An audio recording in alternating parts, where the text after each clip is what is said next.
अपने पर्सनल जीवन पर हम यीशु मसीह को राजा करके ग्रहण करते हैं। अपने देह, प्राण और आत्मा में हम यीशु मसीह को राजा करके ग्रहण करते हैं। मैं बताना मांगता हूँ, जिस दिन हम ऐसा कह के उसे अपना राजा ग्रहण करते हैं ना, और कहते हैं कि परमेश्वर हम तो तेरे ही राज्य में हैं, तो मालूम है परमेश्वर के राज्य की सामर्थ कार्य करती है। और परमेश्वर के राज्य की सामर्थ मालूम कैसी है? परमेश्वर के राज्य की सामर्थ ऐसी है कि पतरस सारी रात मेहनत करे और एक भी मछली ना पकड़े, और जब परमेश्वर यीशु मसीह के कहने से जाल डाले तो कश्तियां भर भर के मछलियां पकड़े। ये परमेश्वर का राज्य है।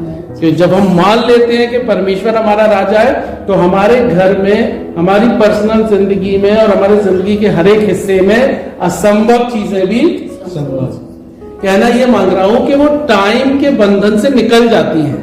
जैसे साइंस कहता है कि समय रहते ही औलाद पैदा हो सकती है, पर सारा को परमेश्वर ने टाइम के बंधन से मुक्त कर दिया। क्यों? क्योंकि उसने कहा कि यीशु मसीह हमारा राजा है ना। टाइम का बंधन यह है कि रात में मछलियां पानी के ऊपर आती हैं और मछुआरे पकड़ते हैं, लेकिन जब पतरस ने जाल डाले यीशु मसीह कहने से, तो परमेश्वर ने उस झील को वक्त के दायरे से आजाद कर दिया।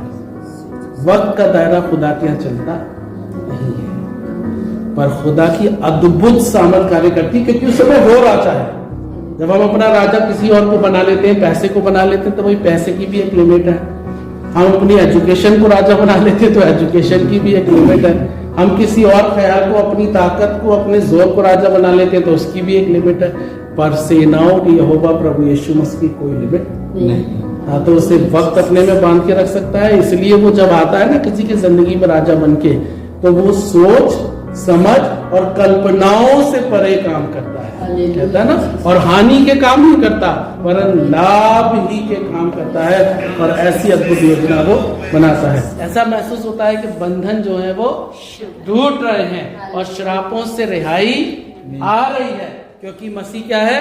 वो मेरे दिल का बादशाह है, वो बादशाह है, वो बादशाह है, वो मेरे दिल का बादशाह है, मसीह बादशाह है। जब बुखार आए तो कहो वो मेरे दिल का बादशाह है, बुखार मसीह आ रहा है।